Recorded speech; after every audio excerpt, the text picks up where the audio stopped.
Radyo Pilipinas, Radyo Publiko. Radyo Pilipinas, Radyo Publiko.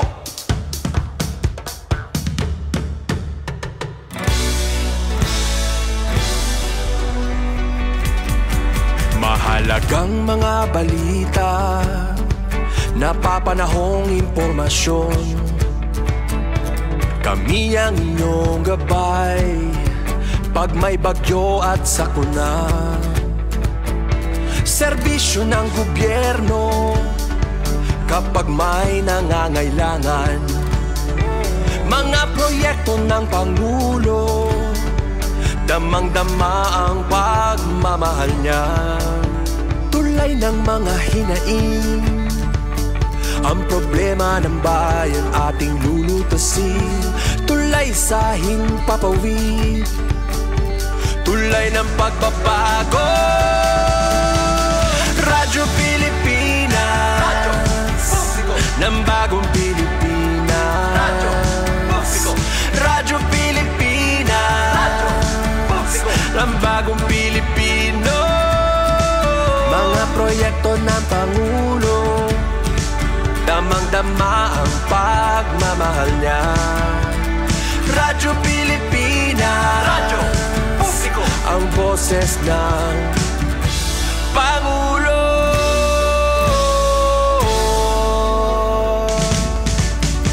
Karamay niyo kami, kahit malayo man kami nakakarating. OFW magsasaka, buhay ay iba't iba, san mang lugar ng bansa natin. Tulay ng mga hinaing, ang problema ng bayan ating lulutasin. Tulay sa himpapawid, tulay ng pagbabago. Radyo Pilipinas, Radyo Publiko. Ng bagong Pilipinas, Radyo Publiko. Radyo Pilipinas, Radyo Publiko. Ng bagong Pilipino. Mga proyekto ng Pangulo, damang-dama ang pagmamahal niya. Radyo Pilipinas, Radyo Publiko. Ang boses ng Pangulo. Radyo Publiko. Radyo Pilipinas, Radyo Publiko. Radyo Pilipinas.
Yes, mga igalamayong adlaw ka natong tanan. Welcome din sa tumanang uban sa atong tulumanong babayan sa Radyo Pilipinas. Kawan ninyo Armando Feniquito, mga igala. Yes, mga igala, kamusta?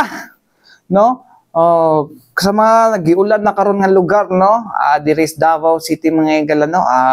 Amping mo diha, no? Especially kato sa mga nasa low-lying areas, mga igala, no? Kaya apektado ta sa usa ka pagdaot sa panahon, mga igala, no? Dalaan ning ginatawag nato nga intertropical convergence zone, no? Sumala pa sa ato ang DUST pag-asa, mga igala. Anyways, mga igala, di gihapon ta mo kuno, di gihapon ta mo sa tawag ka mga igala. Tigapon ta mo hawa aning issue, no, about sa kaning mga fake news, mga higala, no, kaning mga false information na ginapakatag sa social media, mga higala, kaning mga ginapakatag di mga influencer ni mga kwento ni sila, mga ordinary netizen na feeling nga gusto mahimong influencer, no. mo na ang mga problema na to dire sa Davao mga igala no kay sa usan nila pang post mga igala no para mapansin lang gyud no. Oh, grabe gyud pakapapansin po ni mga sorry. No, Mr. Chair, I would like to request no that word will be strike out of our minutes. No, it's because it's unparliamentary. Chari. Joke. Ito mga igala, ay kanang kuan na to karon ba no? Gabi na mga good ning ira mga igala. And then dapat sunod-sunuran gyud nato ni kaning kampanyahan ni mga igala no. Ay tungod kung di man gud nato ni sunod-sunuran pod gud og kanang kuan pod no. Yaw-yaw din he no. Bisag dili ako kuan lang ko bahalag kanang di ko kuan mga igala mapakalat ni sa ubang mga kaubanan nato nga taas og kaning reach mga igala no. Na undangan na ninyo ng inyong pagpakatag ko. Tapos i-verify po na ninyo. No, dili lang kay wala mo diha sa lugar tapos tutuo mo ng story kana sa bagay may galda ka mo mga oto-oto gud karon ay no. Ang mga nag-post I assume mga inosente na sila. Mga inosente na sila niya. Di ko na siguro nga na ay kidnap mga igala na usa ni actually daw bopod na so uso sa una kanang ginatawag na chain message mga igala sa SMS. 2006 na daw ko ni manguha daw ko ng mga 12 kadalag, 14 kadalag sa bato na kuan daw ko no tawagan i-offer daw dito sa ilahang Ginoo nga yawa-yawa mao na ilahang kuan demonyo ana god. Actually niagi na high school pa ko. Di ba? High school ko mga 2010 high school pa mga college. Daga na po mga suko ani. Pero may mga igala no. Dapat mo na nga klase no. So una pa man na siya nga tradisyon mga igala. And right now mga igala mas na amplify lang ni siya nga klase nga kuan na mga fake news mga false information, fake news ba. It's because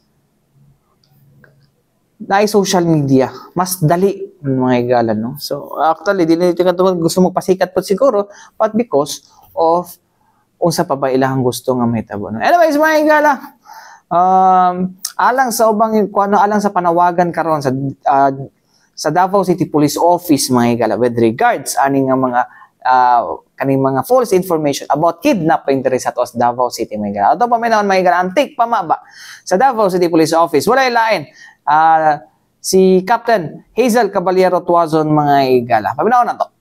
Nalapad pa tayo effort mga pangitaon to uban nga nagapost pod regarding aning kidnapping no kaning video nga pagimong badlungon mga suko kay nagkuan daw sila si tawagan naghatag daw sila awareness.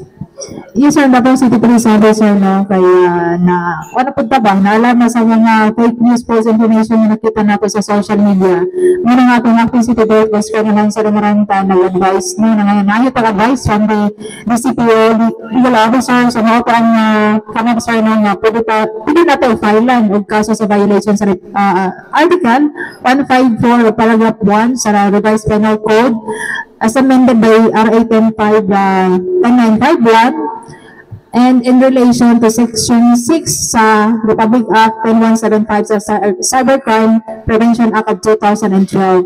And we were able to coordinate with the barangay officials, pagigat mga unit tabang sa pag-identify aning mga nagpost sa false information, fake news sa social media. Kay na mag-iban nga sa Facebook account, dili ilang tinuod pangalan, no? Kung asang location na sila, muna mga ipagtabang sa mga tao sa mga barangay, kaila sila aning mga naong kung sa ilang mga tinuod pangalan, and exact address po para ma-file na nato ang kaso sa Office of the City Prosecutor. Ang penalty ani sa dili ingon nga gamay lang no 6 months to 6 years and then 20,000 to 200,000 ang fines no if I'm not mistaken. So dili ta basta-basta mag-post sa social media kung dili na tinuod, mag-post ka diha, mag-conduct investigation kung asa ka o source of information na kana nga iligi post is nahitabo na. O kung wala sir, that's the time mag-file ni magkaso sa individual nga nag-post ani sir. So, ang DCPO sir, ato na po rin sinusuhan sir na kay nagkatag na po sa nagara ng sir ba para po natin masampilan mapala na ito kaso para dili na po may pamarisan sa uban sir nga gusto po makita sa ilang nga Facebook page, no? Para lang na ay ma-post, makakuha ka ng followers, then na-share ilang i-post, bisan pa dili mo o fabricate ilang gibuhat nga pag-post sa ilang nga Facebook account.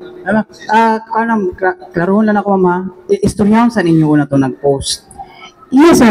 Part of the, sir, istorya yun na siya, nagkandak kita investigation, and part of the investigation is interviewing kung mag-post sa social media, sa ilang Facebook account. Dili kaya ito nga ako, ma'am, mahulog na kinababy na ito ni sila, it's because, kuan, no, kanang, dili sila patagmon ba, and then, murag, may sa, kuan naman tayo, istoryahan naman tayo sa pulis una, bago mo kuan. Ano nang good sir, sa mga posts as per sa atong legal officer, depende na sa content sa iyang gisulat sa iyang Facebook account. So natay ginabasihan sa unsa ka bugat ang iyang sir ba kanang gihatag information gibutang sa iyang Facebook account. So depende na siya sir may mga proper nga cases then article nga pwede nato i-file sa isa ka individual. So dili pwede tanan ato sir no. So natay ginabasihan sa ilang mga posts. Ang pag-post of false information, ma'am, is sa tawagan na, ma'am, kuan, ikaw may mas kuan sa kuan. Kuan na siya, ma'am, kanang actionable wrong na siya. Na pwede na siya mag-agree siya. Yes sir, mo lang sir is ang identification yun mismo, pangalan o kanang address sa nagpost sa fake news sa social media account niya sir. So dili man gud tanan sir nga Facebook account is ilang real name. Yun lang wala tayo nakita ang exact address. So, kailangan na mo kanang tabang food from the barangay sir no. Kung kailan sila ng nauga, so hatay sa mo ang sir, name and exact address para ma-file ang kaso sa Office of the City Prosecutor. Ihangtod walay makasuhan, ma'am, managan pag na sila, bada, di ba? The last time, sunod-sunod ang posting na Yes, sir. kidnapping, bisag wala may itom na van nga nagalibot. Luwi po kitong mga itom ang van na muli. Iwarang tangan no, kung asa dili dapita ang kanya, madagan na yun ang kalit. So, kana may mapasanginan ba, no? So, ang pan lang ani point lang is, dapat na dyan masampulan.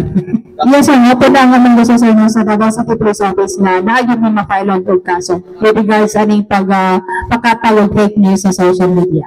Okay, thank you. So, mga itong mga higal, ang pahayag ni Captain Hazel Caballero Tuazon, mga higal, with regards aning mga peke, hindi man siya peke, kaning mga balita, mga higal, nga uban, gipang recycle na lang, no? Basta nag-post ng videos, Kabantian National High School daw, no? Tapos, dito tinungod, no? 2019 pa dito nahitabo daw. Tapos, daghan lagi pasanginan ato kaya nasa Taguig daw to, sa Caloocan, sa Bulacan. Basta di lang sa Bangkal, okay ra. Ito mga higala, eh. So, dagan na ninyo, sige, pakatagana, no? O sa pag mga eskwela mo, magbasa mo diha, mga higala, no? Magbasa mo og mga siguro, basa na mo Bible para maamguhan mo, makaamgo mo. No? Or basa mo og kaning kuan kanang mga kanang pangpanig kanang sa negosyo, no? Para dato mo, no? May dato ana inyo ang ginabuhat no? Wag inyo maginapahamak yung sarili ana pagpatakag post diha social media. Hey. Anyways, mga higala, balik kita man lang sa importante painumdum ni ato si Dianan. Balik kita mga higala din sa itong panaguban sa atong tulumanong tambayan sa Radyo Pilipinas. Yes, mga higala, no? Atong tambayan po doon sa mga higala, itong mga nagkahitabo ba, no? Dala sa may, sunod-sunod last month, mga higala, no? Na nagkawal sa mga videos, no? Nga, na mga grupo sa estudyante, nga tripan nila ang usa ka estudyante nga mugawas gikan sa eskwelahan, mga higala, no?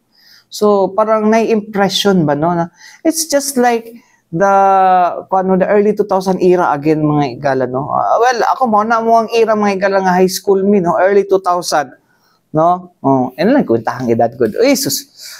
Nang feel ako pa mampug ko sa kuang face age na ako. Napa ko sa mga 25, charing. Bitaw.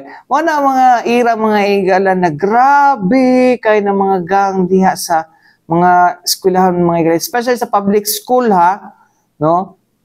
Una kayo numdum mo, nanay ginatawag nga looban di sulod sa una sa City High, no? Ang mambot, may nalang gid nawala na ginang maong lugar na may galap mo lagi na kanang nakapangatang na pod no which is makahatag og kabalaka sa ato ang mga ginikanan no kay what if ilang anak ang matripan, what if ilang anak ang makuan, di ba? O syempre mo masuko gid ka na agi man taan na dili oy, we should not tolerate that kind of barbaric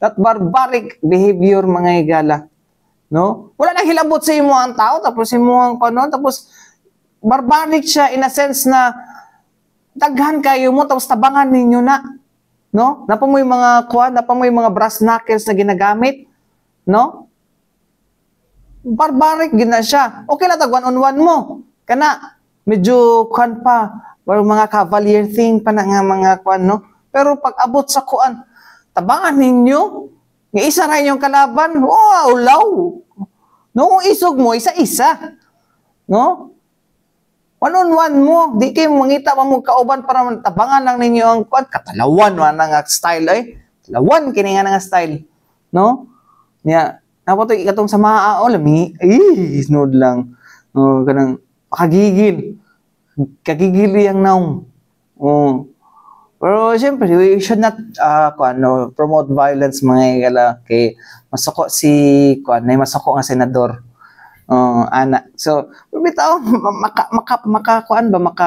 makagigil labi kay bitaw ilagay na relax man makagigil bitaw tawanan na bitaw kanang kung imong anak manggod to imong pagumangkon imong manghud anaon no syempre maka-react ka ang manggod ana mga higala tabangan manggod nila okay lang tag isa-isa sila o isa lang siya ni atake kay siguro pasabtan pa natin na pero kung daghan kayo mo na maayo na no so akong ipangutan ng mga higala no ang department ng Department of Agriculture Department of Education yun Department of Education ani mga higala no kung usa ba mga move na ginabuhat karon nila no to prevent this kay ang palamang nila mga higala is 250 meters away wala sila wala na kumbaga obligasyon ato ang kasi sa gawas naman na itabo no pero usa may buhaton ni ilagid no and of course mga higala ato pong ask pud ang ato ang law enforcement ana mga higala no Davao City Police Office. Okay, usa ba yung buhaton sa una mo gud mahigala wala kay na sa una ba to panahon pa ni retired General Tago mahigala as city director. Kinahanglan gid siya kanang gid kanang static deployment mga higala no nga naagi pulis na nagatang diha mga higala. Di pwede mo hawa ang pulis diha.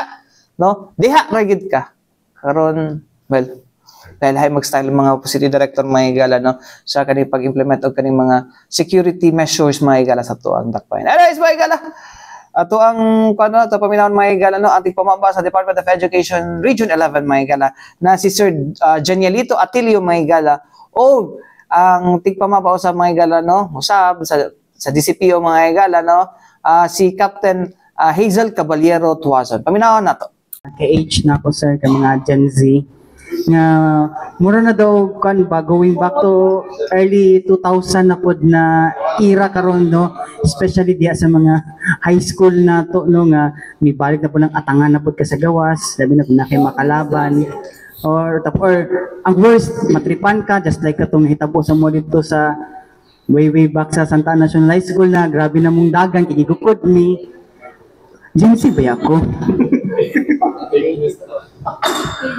also ginabuhat na to sir no kay ang kwan mo good is ang ginaingon sa mga school officials dili na daw nila na covered lang sa gawas no especially mag 250 meters away na sa school o ginabuhat karon sa o pwede buhaton sa DepEd sir sakto na siya because ang amuang saklaw is just sa sulod sa eskwelahan no ang problema magud dinha is dili lang siya simpleng panghitabo lang sosyedad kining involvement sa mga kabataan sa gustong organisasyon nga gusto nila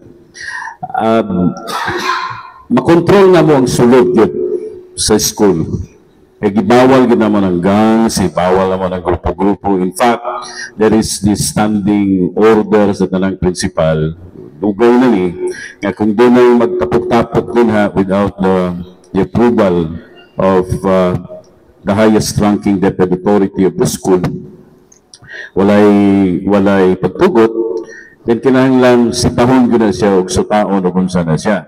Because dili malang na gang nga itong ginalantaw na napailaing mga problema nga involved sa mga kabataan.